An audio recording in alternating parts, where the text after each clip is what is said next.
I wish I had a chance to travel back in time and give some advice to my old self. I was able to dig up one of my really old mixes, actually from 2018, and significantly improve it based on my current knowledge. And as you would expect, there were just a few key areas in the mixing technique that made the biggest difference. You know the 80-20 principle, right? Everyone is different in their mixing journey, and everyone's challenges are unique. However, if I knew just these three things specifically when mixing back in the day, my progress would have come easier and quicker. Therefore, I'm here to share this with you so that you can hopefully bypass the hard way and improve the sound of your mixes rapidly. Keep watching this video to learn what these ideas are. Let's go! Let's do our classical before and after, shall we? Level matched. Before.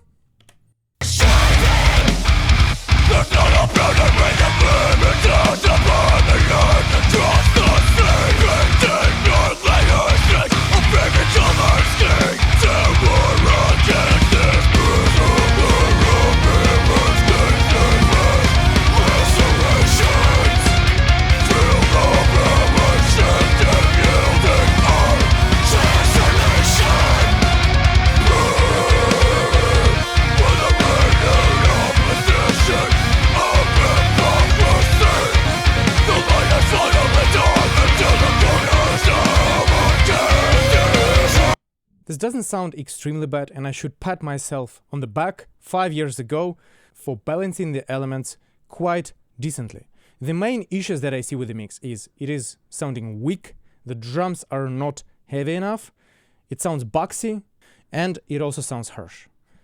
And now the after.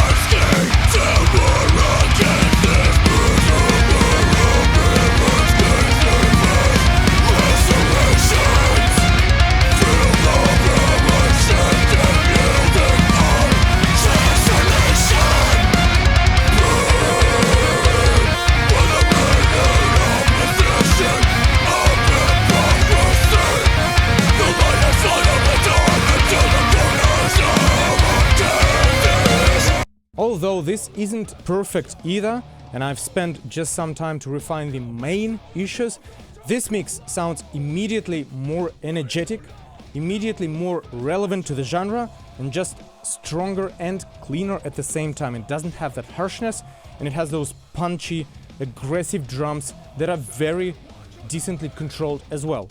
So, now let's dive in and see what brought the most of this change here. The mix before sounds boxy and weak, and a bit harsh too as well. What are the main mixing techniques responsible for this? Well, the EQ, the compression, and the usage of samples. So, today we will be discussing the very specific EQ moves to get rid of harshness and boxiness, the hidden problem with the drum samples and how to resolve it, and the beta compression. Hey, I'm Dr. Mike Trubetskov, the mad scientist of metal, and I'm here to bring valuable information on metal production, recording and mixing. So mate, if you're not subscribed to my channel, go like and subscribe to not miss out valuable stuff. Let's go! Starting off with the EQ. The initial mix had both boxy and harsh character. This is somewhat contradictory, however, over the years I learned that there are very specific frequencies that relate to both of these issues. You can apply the following approach to tame harshness and boxiness down. You need to look at the following frequencies. For drums, boxiness is 500 to 1000 Hz for snare and 250-400 Hz as well as 700-800 Hz for the kick. For guitars, boxiness is around 300 to 700 Hz and harshness is definitely at 2 to 4K. Big time. For vocals, boxiness and harshness sometimes overlap at 500 to 2000 Hz, and additionally harshness is at 4 to 7 kHz as well. For kick EQ specifically, you may remove 80 Hz, add 50 Hz and 500 Hz for fullness, and get rid of 800 Hz to tame boxiness down as well. Let's take a look at this updated mix and see how we can get rid of harshness and boxiness for drums first. Now just keep in mind that this is not designed to be very final mix. I would have spent more time, but this is a big improvement, and I think it's fair to share this. Let's look at the EQ for the kick specifically, before and after. In the initial mix, the EQ was like that. So 71 Hz was amplified significantly for the kick to cut through the mix and cut through the bass, and then accordingly 70 was tamed down on the bass. This area here, low mids, was taken under control, and then pretty much nothing else.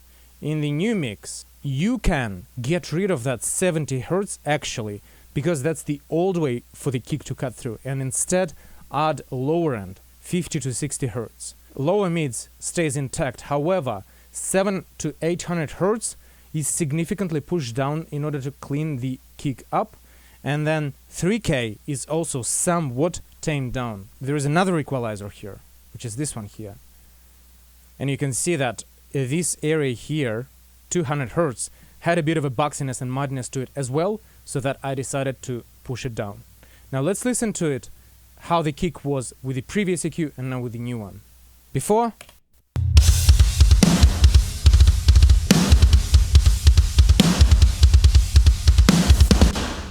After.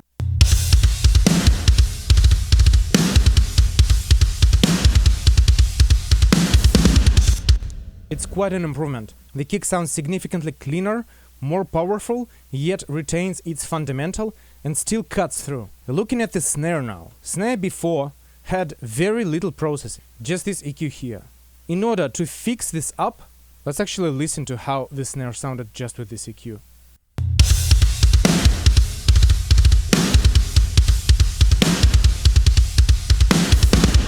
After.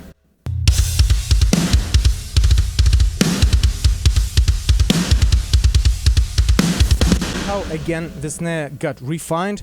It sounds more modern now with that lower rumble and boominess, and yet the mids are cleaner. So here's what happened in order to achieve this. The low end remained similarly boosted to how it was prior, but 1K is pushed down a little bit, as well as 330 Hz, where the boxiness lied in this snare. Moreover, you can try using this Pultec trick and taming down 500 to 1K, maybe to 1.5, depends on the material, and then obviously compensating by boosting 200 and maybe 5K a little bit. Let's listen to it before and after. This really helps to refine the snare, get rid of boxiness.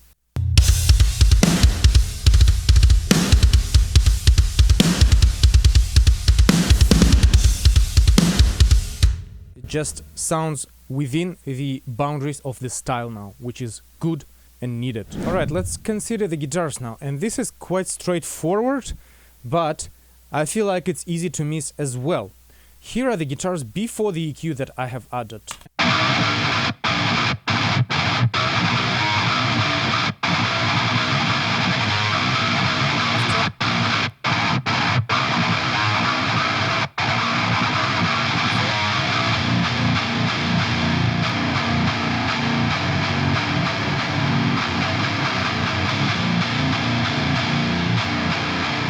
This sounds more modern, and the reason that it sounds more modern is because the guitars are no longer as harsh. Now I do think that this could be refined even further, but this is an improvement still. The frequencies that you want to look at if you are struggling to make your guitars not harsh are 4K, you can see that I tamed it down, and a resonance at 3.5, this one here.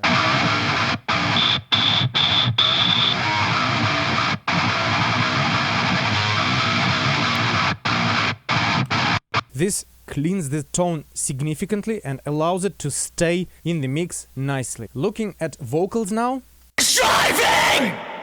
There's not a broader way that limits us upon the earth across the sea! This is a very important consideration here, right? Vocals sound both boxy and harsh at the same time. How is this even possible? Here is what happens. Boxiness is this area here for this specific vocal. 800-900 Hz. When we take it down, see what happens. Striving! There's not a broader way that limits us upon the earth across the sea! vocals sound cleaner and more balanced, but because we refined the mid-range, the top end and the harshness comes through more. So we need to take that into consideration and clean that up then. If you bring down 2K, Striving! There's not a broader way that limits upon the earth across the sea, and compensate with the shelf for them to retain some presence, they immediately sound smoother and don't poke at the listener as much. For the drum samples, as much as this is a flavor thing and a character thing and a preference of your creative direction for the mix, relevant samples have to be used. However, there is a very important and simple trick about usage of the drum samples, specifically in Trigger 2, and that is, if you use Trigger 2 as a mono instrument, your samples may not sound right. Some of the samples are captured in stereo, specifically overheads and rooms, and these, summed up into mono, sound narrow and somehow, in my experience, phase shift cancel each other. By default, Trigger 2 may come in mono for you, and if you keep it this way, here's what happens. Before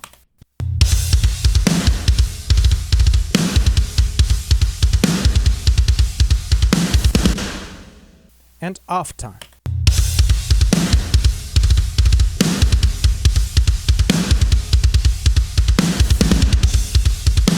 See how after, when Trigger 2 is used as a stereo instrument, the kick just sounds right, big and full and wide, and before, it sounds like something is canceling some of its frequency. And that's something that I learned the hard way, and I highly recommend you to consider.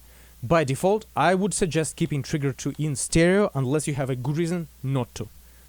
And obviously, and most importantly, we need to stay relevant, up to date with which samples are on the market, or capture our own if possible, to get more up-to-date sounds. Speaking about the better compression techniques, you would be on either side of the spectrum. Either you compress too little or too much by default. Therefore, your mixes are either squashed or weak, and overly squashed mixes, paradoxically, also would sound weak. The solution is compress in series. If you want a heavily compressed sound, compress with a stack of favorite compressor plugins, each doing its thing. If the compression is too much, just dial them back instead of tweaking just one and relying on it for the full effect. If compressing too little, this method would also add up, allowing for more flexibility with compression. Let's compare how sequential progressive compression allows for the mix to be fuller and more saturated. Right now the compression is in bypass, and the compression that has been added in this new 2023 mix as compared to the 2018 is the following. Compression on the kick, 3 sequential compressors on the snare, drum bass compression, drum some bass compression, bass some bass compression, and guitar some bass without.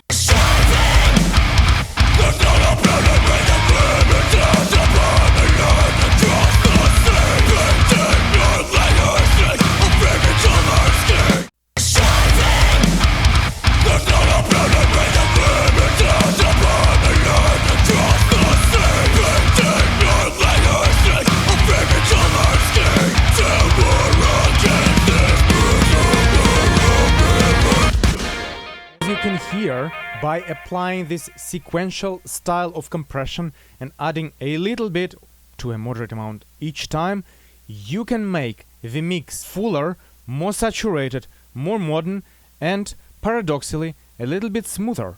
Yet your drums will come through more powerful, and so would the guitars, vocals, and any other element that you compress in series carefully. For kick,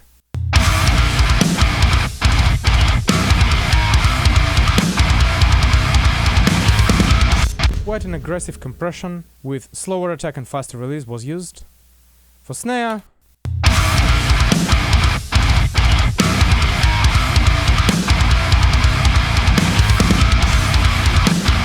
really aggressive compression with slow attack and fast release on 3 compressors was used. Some of them were mixed 50 to 60% in, so if you are struggling with overcompression, you can always blend them by using the dry and wet knob, or maybe bypass one or another. For the drum bass,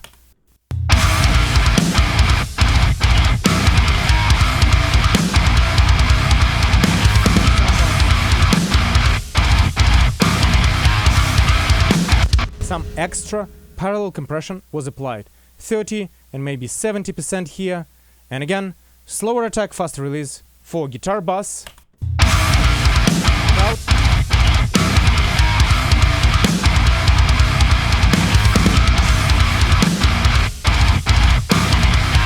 These settings, 30 milliseconds, 100 milliseconds, a little bit of compression, 2:1, basically the default settings seem to bring up the life to the instruments without losing much of a dynamic. It just pumps guitars up in a very nice way. Alright, so in this video we were able to witness how small moves like cleaning up the boxiness and harshness on multiple instruments in the mix, as well as compressing them harder in series and adding better sounding samples, can really bring the old mix to decent life and decent point.